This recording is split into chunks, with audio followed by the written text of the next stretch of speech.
everybody, today we're going to be talking about picking childcare. Lots to think of when it comes to childcare. And so first we're going to talk about some different options that are available. Probably the most popular, maybe one of the only options available in Upper, is the family childcare home, which basically means that there's a provider who brings in groups of children into their own home and cares for them. So you're taking your child into somebody else's house, and they are caring for the children from many families. Some are licensed, some are not. It kind of depends on where you go. And so that might be a question that you'd want to ask when you're checking out different places to take your child. Some advantages of this type of childcare is it's a home-like environment. You're in somebody's house, so it's a very homey feel for your children to be in all day while you're at work. They tend to have more flexible hours. They're in their own homes, so they might be able to work different shifts or care for your child a little later if you have to work late, but they tend to be a little more flexible when it comes to pickup times and drop-off times. They're a less expensive option when it comes to comparing it to some of the other types of childcare. There are some disadvantages, and if the caregiver gets sick, there's no backup. Usually it's one person who takes care of them, so if they're sick, you'll have to figure something else out or have a backup babysitter. So you need to have that backup plan in place, and don't wait until it happens to come up with that backup plan. They may be very reliable, but there's always that chance that they could get sick. Second option is a daycare center. No daycare centers really in Upper, but there are a lot of daycare centers out there. And they are facilities where they're specifically designed for caring for children. So they're built to the standards to a child's size and built like a school, basically, that you have different rooms and different areas for the children, and it's specifically designed for that purpose. Usually when you take your child to a daycare center, they divide the kids up into different groups based on their age. So your child is going to be with kids their own age during the day. They can make friends with those kids. They can have age-appropriate activities since they're all the same age. There's some advantages to daycare centers. They are state regulated, and the state will come in and do inspections to make sure that they are meeting the high standard that they have set for them. It's a structured environment. A lot of times they have a structured schedule. They might have a structured curriculum that they're doing educational activities with the kids. So it's definitely something that may have its advantages, or something you want to check out to see what they're like. There tends to be more adults in the building, that there's multiple people working there, and so if somebody's sick, there's somebody there to fill in if they can't be there. So they're more reliable than what you might have for relying on one person in their own home if they were to get sick. Some disadvantages: they're not going to care for sick kids, although most of the options, if your kid's sick, you're going to need to stay home and take care of them. They tend to have a more rigid drop-off and pick-up time as well. So they have a certain hours that they're open, and if you're working late, you might be out of luck. You got to get there and get your kids. Or I've heard of some where they have extra fees that they charge if you're late picking up your children. A nanny is when you have a provider come into your own house, so they're taking care of your children in your house. And there are definitely advantages to that for the kids and for you. They tend to be able to work around your schedule because they're working for you. And so if you're working really early, or you have to work late, or you have a meeting that you have to go to, they should be able to help with the care of your children during that time. The kids are in their own house, so they have their own toys and their own room and their own environment that they're used to. So that can be a big advantage for them too. It's convenient. If the kids want to sleep in, you don't have to get them up and drag them out of the house when you have to leave. The nanny can come into the house and get them dressed and get them around for the day after you've already left, if that's they're the child that likes to sleep in. Some disadvantages: it is expensive because they are relying on you for their income. and it tends to be harder to find to have somebody who will come into your house and just watch your kids. A variation of that would be an au pair. And they are like a nanny, only they live in the house and they take care of your kids. So advantage is definitely most convenient because they're always there to take care of the kids, and they're always there to work around their schedule and help out whenever it's needed.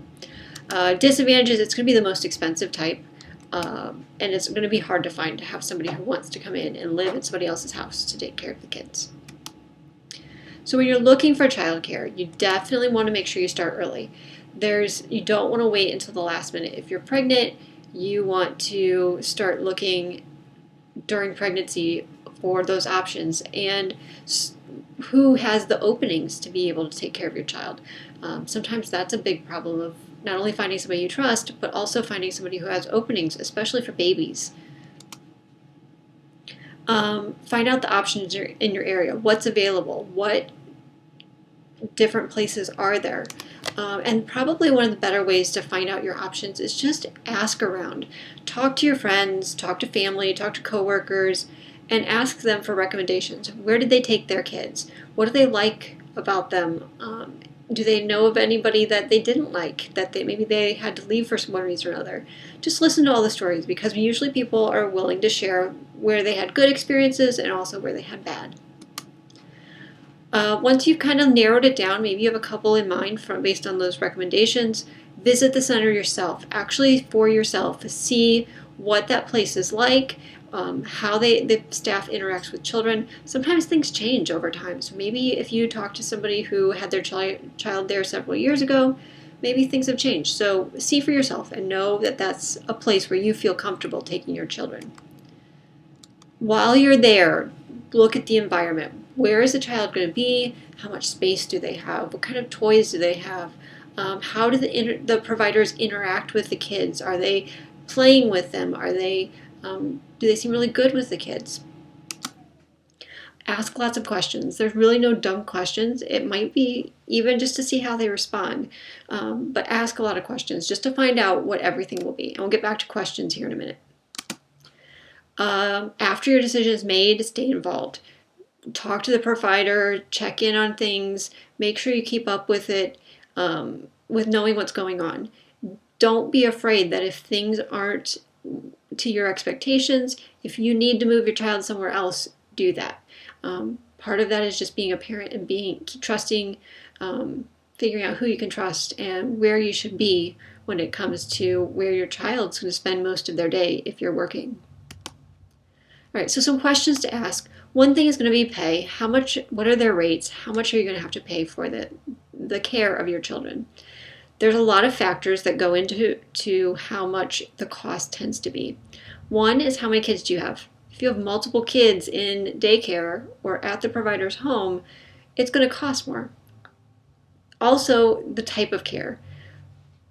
In a provider's home versus a daycare center versus a nanny, all very different levels of care, and so they tend to have different levels of cost. Another factor could be location.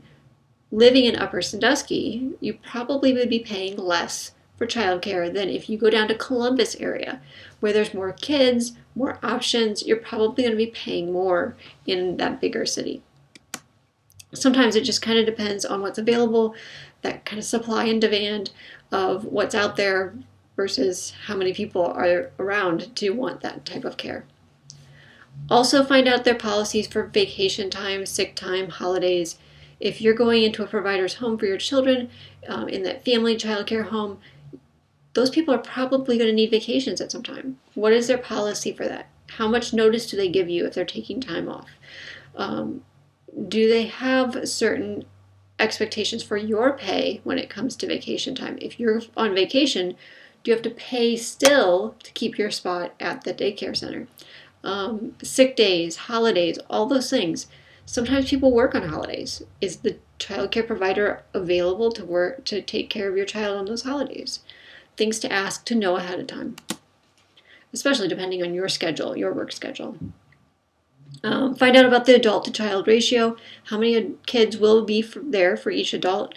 Does that seem like one adult could take care of that many kids. Meals, are they provided? If so, what kind of meals do they serve? Sometimes they provide a well-balanced meal. Sometimes you want to just make sure that there's a variety and things that your child would like. Or what would happen if your child doesn't like the meal that's provided. Sometimes, especially in daycare centers, they may not provide food, so you have to pack all of the meals and snacks for your child. And so you'd want to find that out as well. My sister-in-law, they went to a daycare where they had to pack the meals, and they had to make sure that what they packed had all of the food groups. So you'd want to know what you're expected to provide for your child as well. What's the discipline policy? Ultimately, kids are probably going to get in trouble. So what do they do to discipline the children who do get in trouble? A few more questions. How do they communicate with parents? Do they have a newsletter? Do they call? Do they text? Do they email? What kind of forms of communication will they have so that you know what's going on? And sometimes it's nice if they will update you about the things that the child's been doing, or if there's educational activities or crafts that they're doing, being able to see what your child's doing during the day. Where are the kids going to take their nap? Do they have little cots for the kids to take naps? Do they sleep on the floor? Do they sleep in beds? Where exactly does that happen? What does a routine look like? What would a typical day for your child look like? What are they doing every single day? Is there something that's planned for them? What kind of activities are planned? Do they have educational activities? Do they have crafts? Do they have nap time? Do they get to go outside and play? Do they go on field trips? Whatever that might be, but what are your children going to be doing, and are you comfortable with that? Are they sitting in front of the TV all day? Things to know. Staff training. What kind of training do they have? Do they have that educational background when it comes to caring for children? Do they have some sort of degree? What do they do to make sure that they know how to care for a child properly? So there's some different things to think about. It's a big decision. There's a lot to think about, and sometimes it's hard to know who to trust. So make sure that you check out any provider thoroughly and make sure that you're comfortable. And if you're at any point you become uncomfortable with the care, it's okay to leave and go somewhere else.